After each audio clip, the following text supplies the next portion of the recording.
बच्चे ने तो है ना वो क्या बोलते आत्महत्या उसमें डिप्रेशन में आके करी है। बाद में पता चला मेरे को, तो वो बच्चों ने बताई 2 दिन से डिप्रेशन में था। ये कानून आया है, कौन सा कानून आया है? हाँ, इस कानून से बच्चा डिप्रेशन में था। उसका टेक्निकल में रिलेशन भर्ती में हो रखा था, फिजिकल और मेडिकल 19 दिसंबर के आसपास हुआ था शायद। अरे वो टेस्ट की तैयारी करे था उड़े रह कर रोहतक पीजी में। दोस्त इतना टेम हो गया जितने भी जब से। अरे उसको पूरी उम्मीद थी, क्या बोलते उसको जुनून था बच्चे का, फौज में जाने का हैं। अरे बहुत चैलेंज बच्चा था मेरा, मैं भी कहता था बहुत होशियार बच्चा था। मैं कहा बेटा आड़े नौकरी बतेरी है, मैं आड़े कर लिए। नहीं पापा मैं कमीशन लेना है, कमीशन लेऊँगा आगे आर्मी में जाकर न, मैं उसमें वार्स में घुस कर कमीशन लेऊँगा, मेरा ये सपना है। तो बच्चों से पता चला, बातचीत बच्चों से करी। 2 दिन डिप्रेशन में था इसी वजह से। हमारे शो नहीं करा उसने शो नहीं करा हमारे। उसकी मेरी बड़ी बेटी से भी बात हुई इसकी 3 से 11 बजे तक, 3 बजे बातें होने से हुई थी, बीच में बंद कर दी। 11 बजे तक शो नहीं कर पाना मेरे, और मेरी भी 8 बजे के आसपास बात हुई थी। मैंने बेटा ठीक ठाक सब राजी खुशी। हाँ बेटा राजी खुशी हैं, क्योंकि मैं दिन में 3 बार बातें करता था। डबल ड्यूटी मिली हुई थी उसकी, एंटी भी तुम्हारी एंटी भी चली गई थी 3-4 साल पहले। तो बेटे माँ की भी बाप की दोनों ड्यूटी निभा रहा था हैं। अरे ऐसा कोई मतलब मेरा बेटा उसकी वजह से भाई आज अपनी सब ये तो पूरा सगे संबंधी सब पूरा गांव मेरे, जहाँ तक भी वो बच्चा गया था जो हम भी जानता सबको पता है बच्चे का जैसा बच्चा था। संत प्रवृत्ति का बच्चा था, कोई साधारण बच्चा नहीं था मेरा बच्चा। सरकार को किस प्रकार से देखते हैं, जैसे ये अग्निपथ कानून स्कीम लाई है?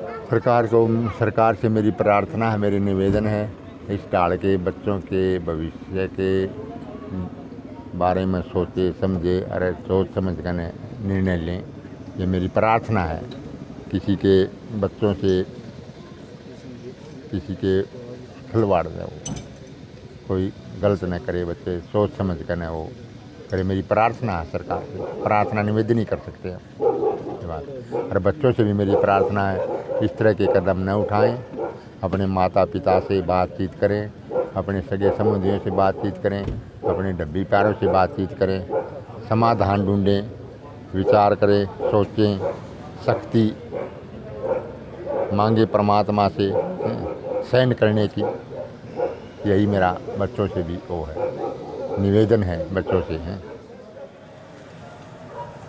जब से अग्निपथ कानून आया है, स्कीम आई है, तब से लगातार युवाओं में आक्रोश बढ़ता जा रहा है।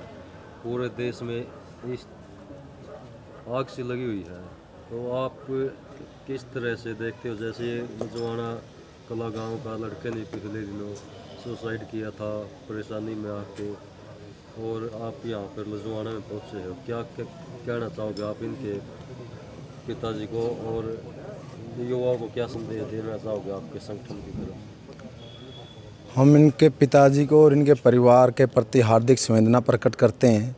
और ये घटना अपने आप में जो है वो एक स्थिति को क्लियर करती है। मामला सिर्फ यहाँ तक नहीं है कि अग्निपथ योजना आई, अग्निपथ से पहले कितने अग्निपथ जो है उनसे नौजवानों को गुजरना पड़ रहा है। कितने लाखों रुपए जो है वो कोचिंग सेंटरों में फ़ीस दे चुके हैं, लाइब्रेरियों में फ़ीस दे चुके हैं।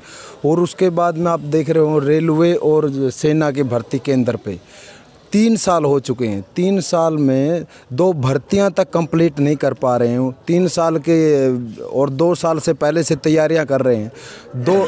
अभी ये जो 4 साल का जो अग्निपथ लेके आए हैं, अब 5 साल से जो बच्चा तैयारियां कर रहा है और उसको 4 साल की नौकरी मिलेगी। जितना पैसा उस नौकरी के ज़रिए उसको मिलने वाला है, उससे ज़्यादा पैसा उसकी मेहनत वो वहाँ पे एक्सपेंड कर चुका है, खर्च कर चुका है। और इस तरह की घटनाएं जो है वो समाज के ऊपर कलंक है। सरकार को सोचना चाहिए सरकार कि आज जिस तरीके से बेरोज़गारी बढ़ रही है, लाखों की संख्या में पद खाली पड़े हैं, उन पदों के ऊपर आप एक अदद भर्ती तक नहीं कर पा रहे हैं, ये अपने आप में शर्मनाक है, चिंता की बात है। और हमारे वो नौजवान जो सेना में भर्ती होकर देश सेवा के सपने देख रहे थे, वो भरी जवानी में जो है अपनी ज़िंदगी खोनी पड़ रही है। इससे ख़राब स्थिति और कुछ जो है उसकी कल्पना नहीं की जा सकती।